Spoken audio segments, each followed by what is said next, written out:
Oh. Okay. Gonna have some food and spill the tea, quite literally, in this one. So spoiler alert, I left my job back in mid-March, and I'm filming this on my bed today because that's one of the main reasons I left my job, is because I could be in bed all day now. Today is Wednesday, May 22nd, and I struggled the last few weeks on whether or not I should make this video, and then I finally just said, "F it, let's make it," and I planned the video out yesterday. So I've been out of work for the last 9 weeks, and I've spent that time mostly just decompressing and recovering, but I was still productive. I had my first ever market, and I've been slowly building my self-owned art business, and I've also just been spending a lot of time with loved ones I haven't seen for a while.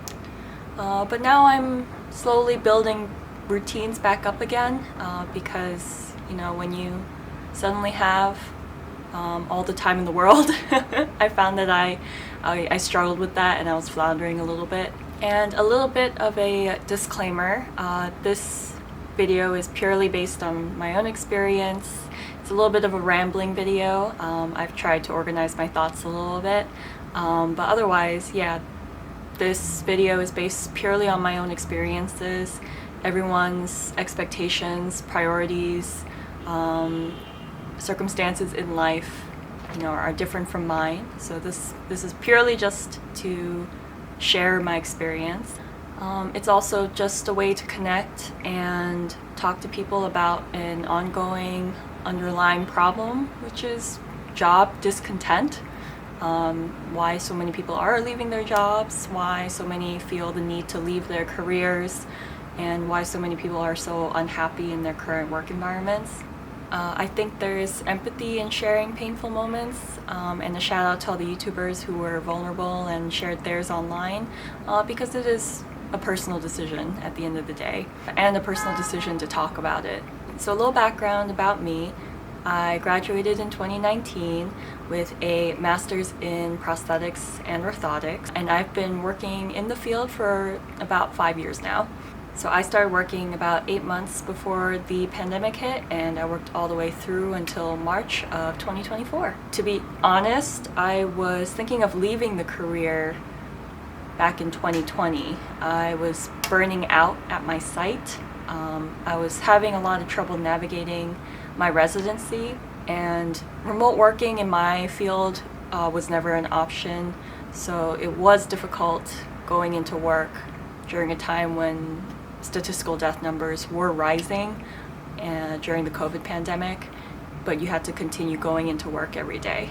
My boyfriend and I talked a lot during that time about me changing careers, because I was coming home crying, I was coming home absolutely fatigued and unable to do anything. But instead, I applied to do my second year of residency at another hospital, so we moved back to New York City, and we were overall closer to friends and family during that stressful time. This change saved me, and I continued to work in the P&O career for the next several years. I worked through my board exams, and it allowed me greater financial stability. In retrospect, I'm happy I stuck with it and gave the career another chance, because I do genuinely love the practice, and the patients and the team that I worked with allowed me to learn so much about myself and my own skills, and really helped me develop as a provider and as a person. But I eventually did leave, and the biggest reasons for me leaving were burnout and the industrial nature of the healthcare machine. Burnout was affecting my mental and physical health. Don't underestimate how insidious burnout can be. I was eating unhealthy, I wasn't exercising, and scarily I was no longer taking care of myself because I didn't care anymore. I experienced a lengthy period of long COVID. I was exhausted all the time. I was tired even after sleeping 12, sometimes 14 hours. I was sick all the time, whether it was a cold, RSV, some other strain, or just symptoms from stress. I was also becoming more apathetic towards things that I enjoyed. I avoided seeing friends because it just took too much effort. And it was also starting to really affect my patient care. Burnout also made me incredibly cranky and impatient. It brought out the worst in me, and I usually would lash out or I would shut down, and my poor partner usually took the brunt of it.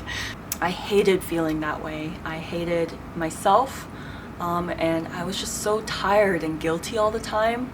It was starting to look like an old friend I recognized. I didn't want to do anything. I had no capacity to enjoy anything, and I finally asked myself if a paycheck was worth it all. I also left because healthcare isn't just healthcare anymore. That sounds really vague, but to anyone entering P&O, a lot of times it will feel more corporate than it feels medicine-y. It feels like you're just a cog in a machine, and patients at the end of the day are just numbers. Going into work for me meant I was putting out little fires every day because the systems you have or the systems in place are failing you. You were constantly correcting small errors because the facility is understaffed and there just isn't enough people or time to train new hires. You're constantly running after peers that are just as busy or busier than you. I won't even go into the broken practice of billing and coding because there's enough information there to make its own video series.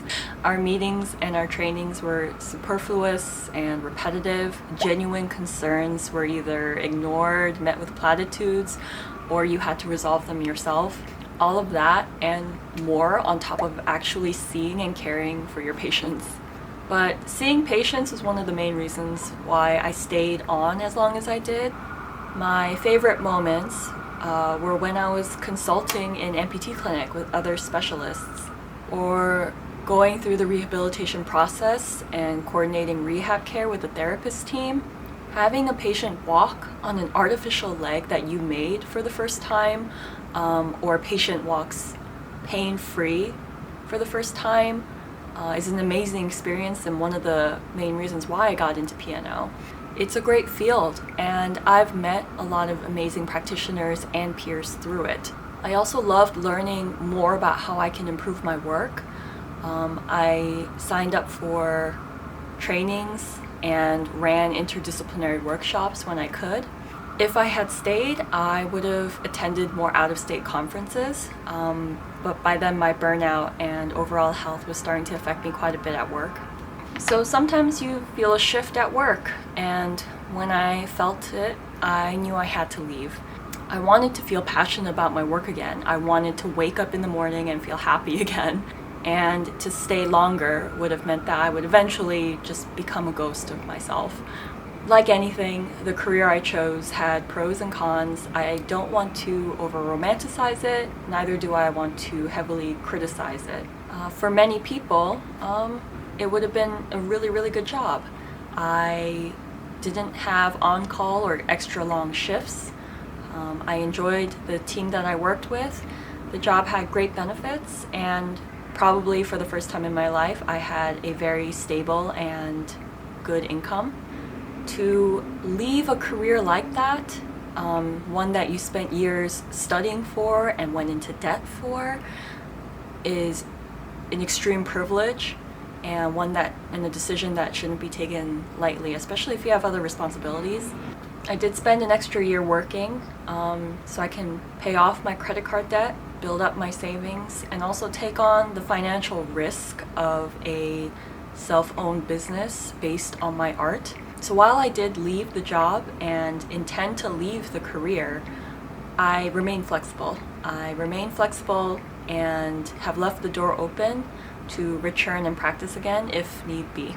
So if you are feeling the same way or you recognize the same situation, I do want you to know that you're not alone. The decision is a struggle, and I do struggle with it still, and I might not even know if this was the right decision to make until maybe years down the line. And I'm not fear-free. If anything, my fears have been replaced with different fears, and I'm still working through them day to day. And who knows, I might be the worst boss that I ever worked for. But for once in my life, I do feel that sense of carpe diem, of knowing and controlling the direction I go in as well as the path that I'm on. And there is something incredibly liberating and freeing about that experience.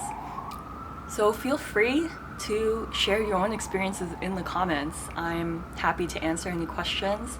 If you have any questions about prosthetics and orthotics, feel free to message me. I'm happy to talk shop, and it's an incredibly niche field in rehab medicine that not many people know about. I am still passionate about the work in P&O, so I'm happy to talk about it anytime. I've also got a Discord if you would prefer to chat with me on there as well. I'm planning a part 2 video for sometime in the near future, talking about starting my business and starting art again. So look forward to that in the future. But otherwise, I will see you lovely people in the next one. Bye-bye!